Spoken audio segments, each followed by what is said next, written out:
Hi everyone, welcome back to my channel. My name is Dr. Baptiste.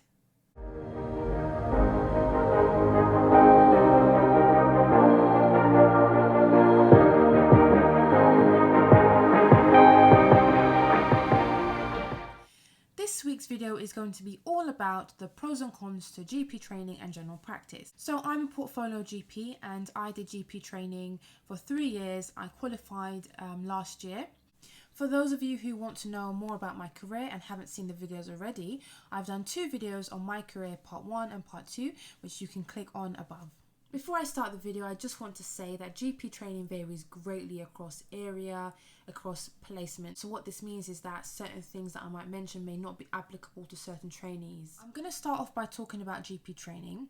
Now, GP training is 3 years. During your training, you have 18 months in general practice and 18 months in a hospital placement. For some people, that might be a positive, that might be a pro, and for some, it might be a con.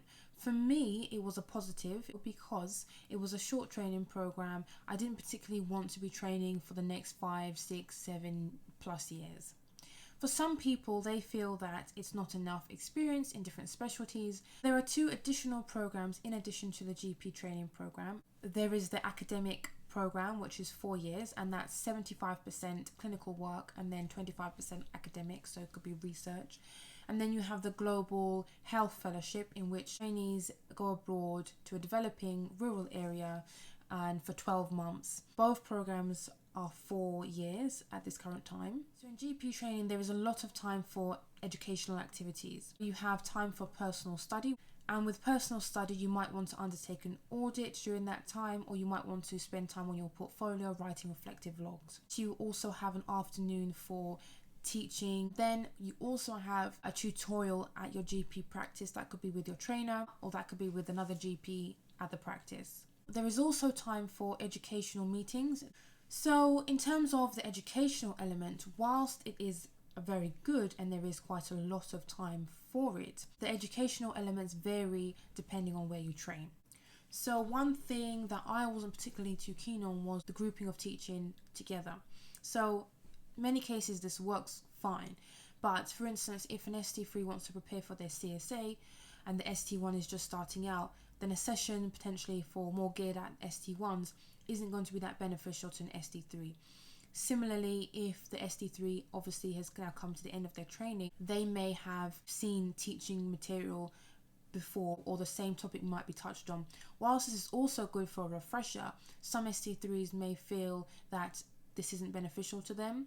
And of course, everyone has strong areas and weak areas, and areas that they feel they need to brush up on, and areas that they feel that actually this may not be beneficial to me because I'm actually quite confident in this area. The teaching is in one afternoon, and you do have a break within that time, but you would have done a morning of clinical work depending on where you are. You could be in a busy hospital department, you could be in a busy GP surgery, you could be tired, you may not be able to take in as much information as you would have liked to if it was in the morning perhaps, or if you hadn't had that clinical work beforehand. And again, due to the busy nature of general practice and the hospital setting, it may be difficult to get away from your clinical duties to attend teaching, and often trainees have to miss teaching because of their clinical duties.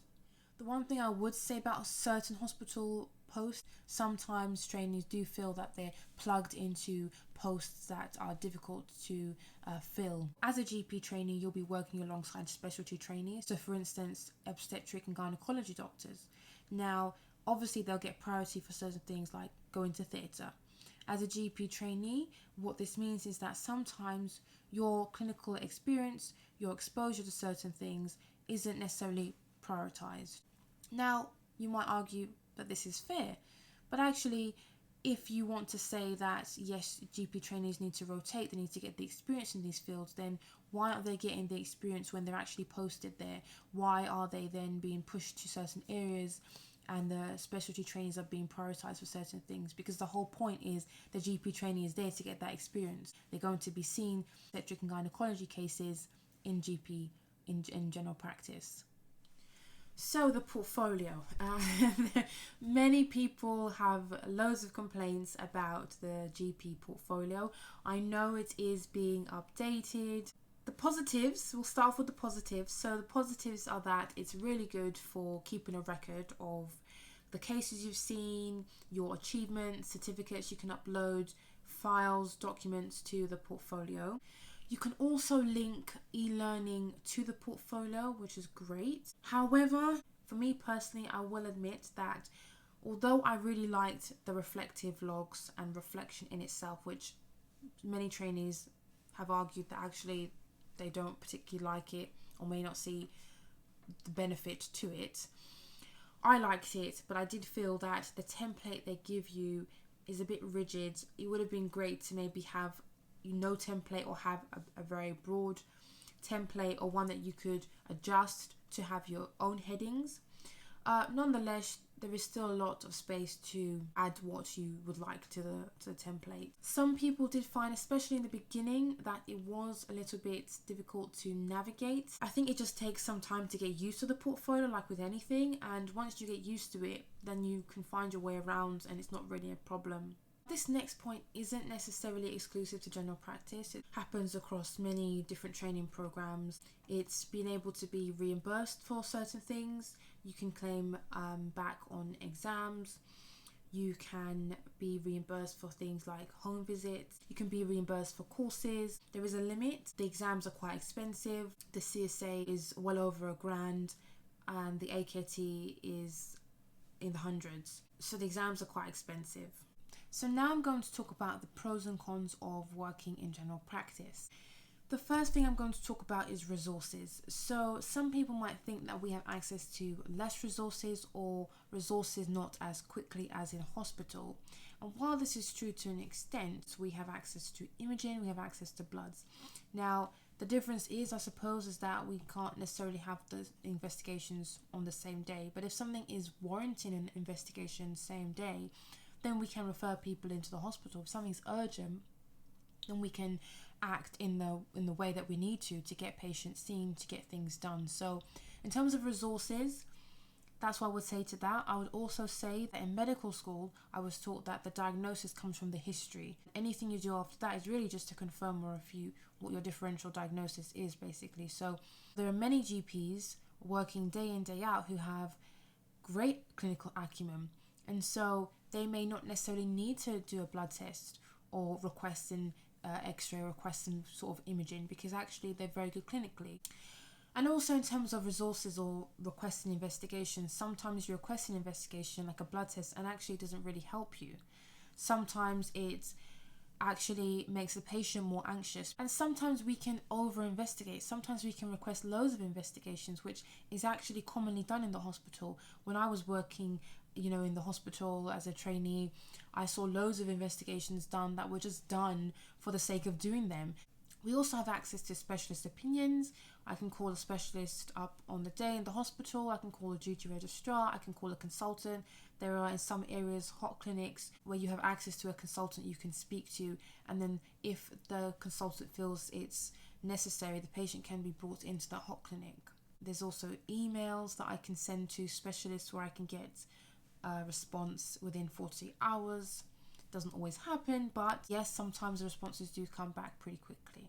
A lot of people may think that work in general practice is actually a very isolating experience, and in some cases it can be, particularly maybe rural areas where you're not in the hustle and bustle of somewhere like London. Or even if you are in somewhere like London and everyone is really busy and they're in their rooms, yes, you might think that actually it can be isolating. It does depend on where you work. So when I was a trainee, what I saw more of was general practices actually creating spaces, creating times where GPs would congregate together, would discuss cases if they needed help with something, or just have a general conversation. How was your weekend? How are you getting on? And have a coffee, have a cup of tea together. So there are things that are being done to combat perhaps a feeling of isolation. And don't forget, some people actually like working alone. For me, I like working alone, but I also like working with colleagues. But if I'm alone for an extended period of time, I can manage for a while. I think after many days of doing this, of course I'm going to feel a little bit isolated, but actually I'm quite comfortable with being in my clinic and working alone for many hours. And that's one of the reasons I chose general practice, not to be in isolation, but to be in a close-knit practice. So yes, there are much larger practices, but in some of your close-knit practices, sometimes you have that feeling of, a really close working team. And at the same time, you could argue that in a big practice, you could still feel part of a close-knit team. So another argument could be we have 10 minutes, or we have double appointments which are 20 minutes, or procedures which could be a little bit longer. And so some people might find that this is not enough time for them to actually do the best job that they feel they can do. And whilst that may be true to an extent, sometimes yes, I do feel pressured. I do feel 10 minutes is not enough. But the good thing about general practice, for me anyway, and where I work, is that I get to know my patients. And so over time, I can consult the patient in 10 minutes, and I can consult them in less than 10 minutes because actually I know them, I know their background or their medical history. And yes, that's not true for everyone, but for many patients I see, I do know them well enough where actually I can see them within 10 minutes. Of course, not all consultations need 10 minutes, that's the other thing. And I think it also goes down to experience. A newly qualified GP or a GP trainee might struggle with working in 10 minutes or under, whereas a more experienced GP might actually find that 10 minutes is perfect for them. And of course it depends on the type of patient that you're seeing. If it's an elderly patient or someone with many comorbidities, many medical conditions, or a very complicated complaint, then of course 10 minutes is not going to be sufficient. And yes, you will run behind, but you may not run behind every day. And even when I was a trainee in the hospital, I often felt under pressure to see patients within a particular time. Certainly if you're working in A&E, you have to make sure that you do see patients in a very short time.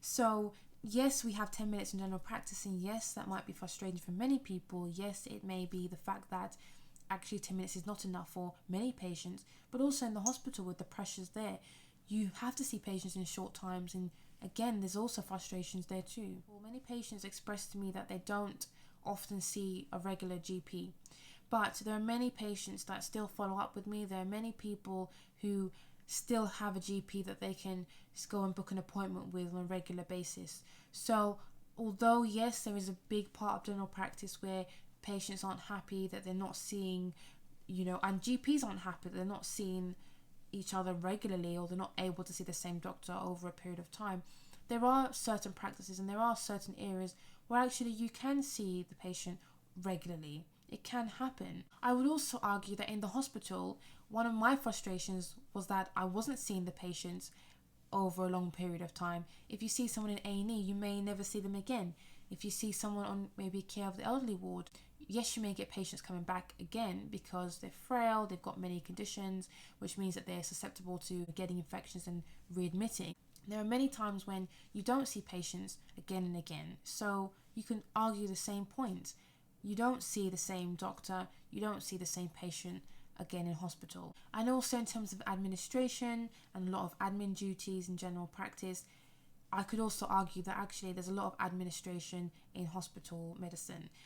A lot of my job as a foundation doctor and even as a GP trainee was admin, was writing discharge summaries. In outpatient clinics, when you see a patient, you have to dictate the letter. You may not write the letter, but you have to dictate it, and that also takes time. So there's also admin duties there.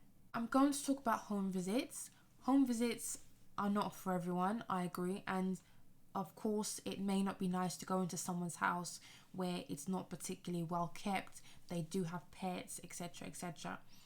But home visits are usually reserved for patients who are elderly, can't get to the surgery, or who are housebound for some reason. And so again, it depends on where you go. When I was a GP trainee, I was doing many home visits a day, and that was because of the area that I was in. Sometimes it's just the area that you're in. You have a population that just has a higher number of elderly residents, elderly patients, and so you're going to have to do more home visits. The other point I will mention is that there are other teams that do home visits as well. There are community treatment teams, there are nurses, there are district nurses that go in and see patients. So it doesn't always have to be a GP that goes in and sees a patient. Yes, I think general practice is a great career. Like any career, any specialty, there are going to be negatives, there are going to be aspects that you don't particularly enjoy. But actually, for me, general practice is a career that I do enjoy, and it's a career that I hope that I'll be in for many years to come. Check out some of the other videos, and if you like what you see on my channel, then why don't you subscribe?